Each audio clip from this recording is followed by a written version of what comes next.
Pues dos aniversarios, cambiamos de asunto, van a centrar hoy nuestra sección de cultura. Por un lado, el del nacimiento del pintor Diego Velázquez, que ha tenido lugar esta misma semana, y por el otro, los 50 años de la Exposición Internacional de Escultura en la Calle, en Santa Cruz de Tenerife. Vamos a empezar, si les parece, por esta última, que nos sirve de excusa, Raquel, para irnos al museo. Bienvenida. Bien, muy buenos días, yo debo decir, bienvenida. Muy buenos días, sí, ya te traigo propuestas y como bien dices, esta es muy especial, se encuentra en el Museo LM Colección en La Laguna y se trata de la muestra Una arquitectura de la mirada. Como decías muy bien, el arquitecto Vicente Saavedra fue una figura clave y fundamental para esa exposición de esculturas en la calle en 1973 y él además era coleccionista, ¿no? De ahí ese juego de una mirada arquitectónica porque hace referencia a esta exposición a cómo se va construyendo a lo largo de una vida una colección de arte, de pintura, de escultura o bueno, de lo que quieran los coleccionistas, ¿no? Y puedan, sí. Y esta, sin duda alguna, es una muestra, no es toda la colección de Vicente Saavedra, pero es una muestra muy representativa, se las recomiendo muchísimo. Podemos encontrar desde la vanguardia, desde Picasso, Miró, también Millares, Chirino, que fue tan importante también para esa exposición en la calle, pero ¿quién mejor? ¿Quién nos lo puede contar mejor que el comisario y director del LM Colección, Eliseo Izquierdo? Vamos a escucharlo. Una arquitectura de la mirada reúne una selección de piezas de la colección del arquitecto Vicente Saavedra y de Mercedes Rodríguez del Palacio, que se reunió fundamentalmente entre los años 60 y principios del siglo XXI sobre todo, pero que aquí en esa selección nos ceñimos sobre todo al ámbito cronológico que abarca entre los años 60 y 80 del siglo pasado, pero que además están relacionados a su vez con un acontecimiento que es fundamental en la historia cultural del arte en Canarias, como es la Exposición Internacional de Escultura en la Calle, que tuvo lugar hace ahora 50 años. Queda también plasmado su interés especial por la figura de Pablo Picasso, del que también se conmemora este año 50 años de su fallecimiento. Tiene extensión en su interés en general por la vanguardia o figuras como Miró, con el que tuvo además contacto personal. Y a su vez eso también nos lleva al interés que tuvo con la vanguardia de artistas de Canarias. También el estrecho contacto con figuras como la de Millares o el propio Martín Chirino, que es una pieza fundamental a la hora de entender cómo surge la exposición de escultura en la calle, a raíz precisamente de la instalación de la Lady por fuera del Colegio de Arquitectos. Por primera vez lo que se veía en la calle no era escultura conmemorativa, sino escultura abstracta, que no tenía ese carácter conmemorativo y que además pretendía generar establecer un contacto directo con la ciudadanía. Se reivindicó la idea de que lo social debía tener muchísima más presencia en el arte, en la cultura del momento, ¿no? Rafael Cano Garga, una pieza tremenda, no solo por sus dimensiones, sino bueno, que recoge ese momento en una manifestación con esos personajes de espalda, o también, por supuesto, Antonio Saura, en esa recreación de la multitud, ¿no? Como elemento de unión de una sociedad que hasta ese momento no había tenido esa oportunidad de funcionamiento colectivo. La arquitectura de la mirada pone el énfasis en la idea de la colección como una construcción que necesita una observación al arte como la que en su día mantuvo Vicente Saavedra. Pues ya lo saben, no se la pierdan, hay unas piezas fantásticas en el LM Colección en La Laguna, en Tenerife. Y ahora seguimos de aniversario. Ese otro aniversario que comentábamos, mira, ¿no? El nacimiento de un dios. Estaba escuchando a Ramón ahora mismo, a Ramón Jenner, diciendo que Beethoven fue un dios, un gran artista. Pues Velázquez, Diego Velázquez, nace un 6 de junio, ayer celebrábamos su cumpleaños, pero en 1599. Y hoy vamos a hablar de uno de los grandes cuadros, de un cuadro icónico que son Las Meninas, que si bien todos lo conocemos, siempre hay curiosidades y siempre nos gusta hablar de él, ¿verdad? Bueno, aquí lo tenemos a Diego Velázquez, que pinta este cuadro cuando tiene 57 años, en 1656, y primeramente se llamó la familia de Felipe IV, del rey. Luego ya en el siglo XIX se le conoce como Las Meninas, que eran esas damas de compañía que van con la infanta Margarita, que es la que está en un primer término.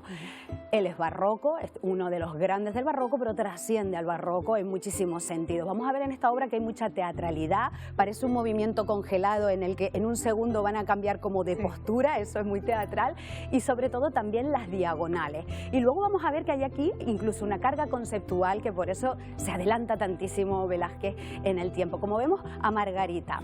Margarita era la infanta que llega en ese momento, no sabemos a quién está pintando Velázquez, si estaba pintando a sus cuadros, a sus padres, que son los reyes que están reflejados detrás. Está acompañada, sabemos los personajes que eran, porque son los personajes de la época y eran conocidos. Sabemos que está acompañada de María Agustina Sarmiento, de Isabel de Velasco, que son las que están justo a su lado. Este de ahí atrás, que es donde va todo el punto de mira, es aposentador, que se llamaba José Nieto, y mira la perspectiva. Aquí hablamos de las perspectivas del barroco, de cómo todo en piramidal nos va llevando a ese punto, a esa fuga que es el aposentador. En primer término estaría la infanta, luego también está acompañada, si vemos en una de las esquinas, por María Bárbola y por Nicolásito. ¿Ves cómo todo va a esas pirámides? ¿Por qué quiere que nos fijemos justo ahí? Claro, quiere que nos fijemos primero en ella y luego en la parte de atrás. ¿Por qué?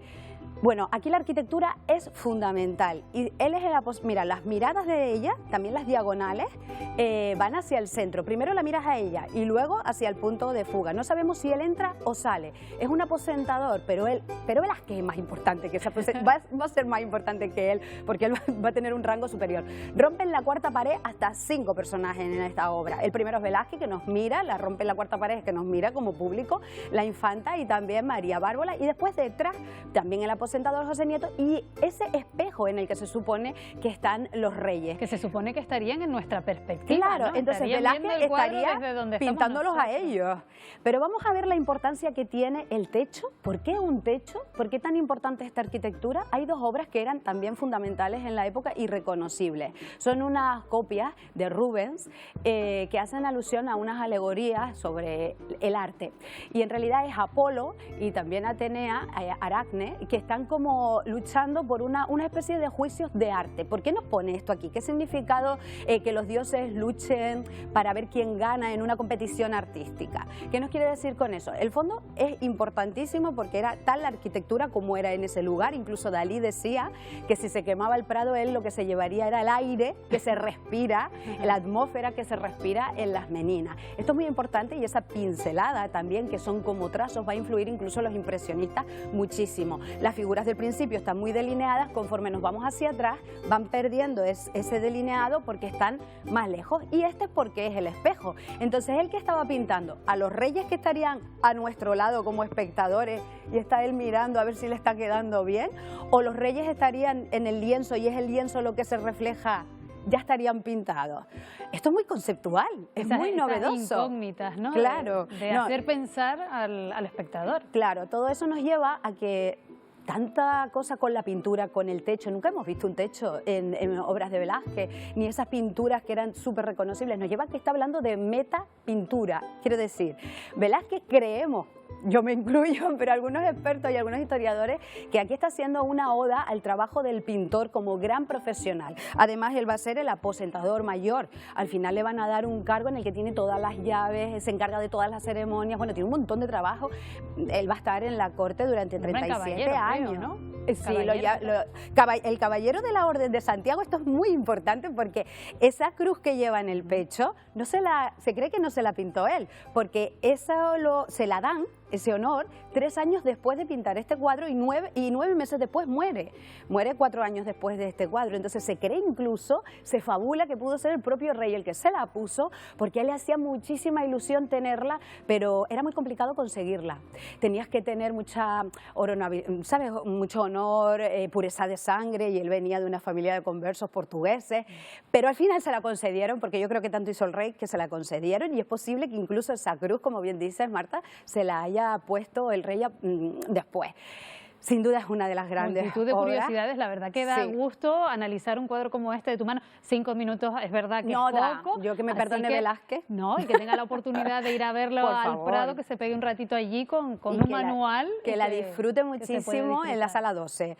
Y para seguir disfrutando de la cultura, y además otro aniversario, porque cumple 20 años la revista Bien Me Sabe, esa revista cultural digital que nació hace 20 años casi por una anécdota nos contaban, ¿no?, sus creadores, sus fundadores, que fue pues en un asadero en el que dicen, oye, ¿qué tal si hacemos una revista cultural que aúne todos los conocimientos que hay en la isla en las diversas materias y en las diversas disciplinas? Con lo cual, pues aquí está sentado con nuestra presentadora y directora del programa, con Laura Ramírez, José Miguel Pereira Santana, que nos va a contar cómo se inicia todo. Lo que te contaba era Manolo Abrante y Juan Jesús Ruiz, que se sientan y dicen, vamos a hacer, pero claro, cuando uno se pone a hacer los contenidos, folclore, vestimenta, arte, es una página que ha sido un referente y una página de consulta obligada para todo aquel que quiera hacer una consulta real, fidedigna, con datos. Los que escriben evidentemente son personas profesionales en cada uno de sus campos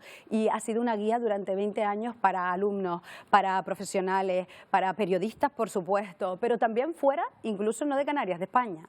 Así que se ha convertido en un referente al que queremos homenajear para seguir conociendo, porque además, bueno, es un disfrute y compartirla incluso con niños, porque hay un juego para hacer como preguntas, como esos quiz, ¿no?, como preguntas sobre Canarias, que es divertidísimo. Bueno, pues felicidades a ellos por esas 2 décadas de andadura. Sabremos más este fin de semana en Canarias Escultura. Sí, a las 10, a partir de las 10 de la mañana les esperamos a todos. El domingo. El domingo. Ahí está la cita. Gracias, Raquel. Gracias. Muy buenos días.